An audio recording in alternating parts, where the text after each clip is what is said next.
Welcome to this video on fluid mechanics in food processing. Fluids are substances that flow under shear stress, and this includes both liquids and gases.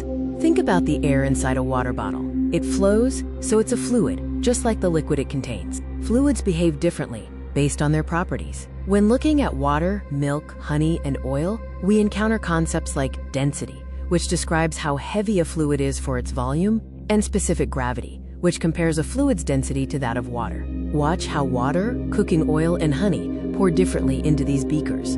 The varying speeds at which they flow highlight the concept of viscosity, or the internal resistance a fluid has against moving. By definition, a fluid deforms continuously under shear stress. Whether it's a gas or a liquid, the way they flow determines how we process them in the food industry. Understanding these differences helps us predict how they interact on surfaces like ramps. Viscosity represents internal friction. Water flows easily with low viscosity, while honey resists flow due to high viscosity. This property is governed by Newton's Law of Viscosity, relating shear stress to velocity gradients. This spectrum shows how viscosity varies significantly from air to honey. In food engineering, we use these values to design machinery, such as pumps for chocolate or filling lines for milk, ensuring efficient production flows. Have you ever wondered what happens when a balloon is left in the sun? The air inside heats up, causing the gas to expand. This demonstrates the critical relationship between pressure, volume, and temperature. The equation of state links pressure, volume, and temperature.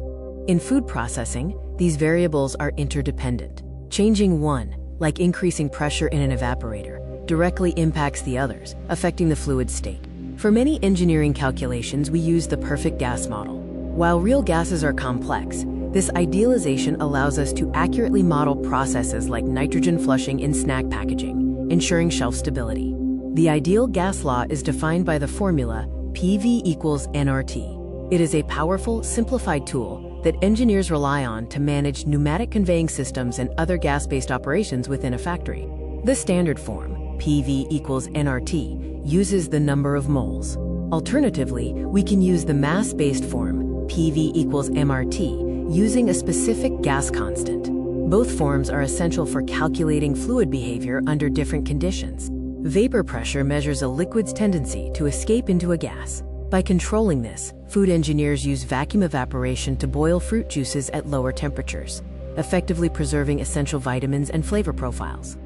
Cavitation is a dangerous phenomenon where local pressure drops below vapor pressure, causing vapor bubbles to form and implode. This can destroy pump components, causing severe noise and loss of efficiency in your systems.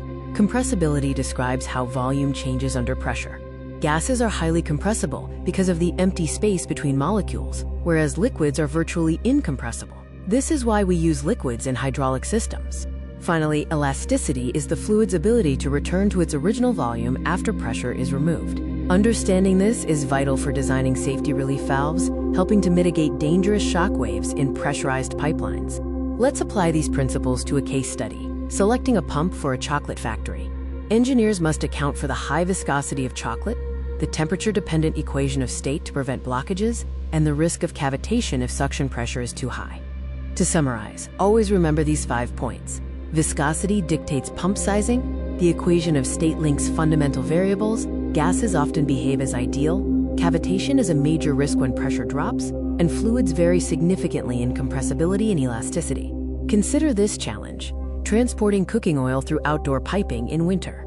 How do viscosity and the equation of state interact here? Discuss this with a classmate to determine the best engineering solutions to keep the oil flowing.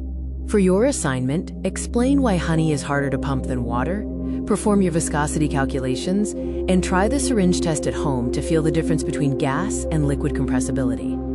See you in the next lecture on fluid statics.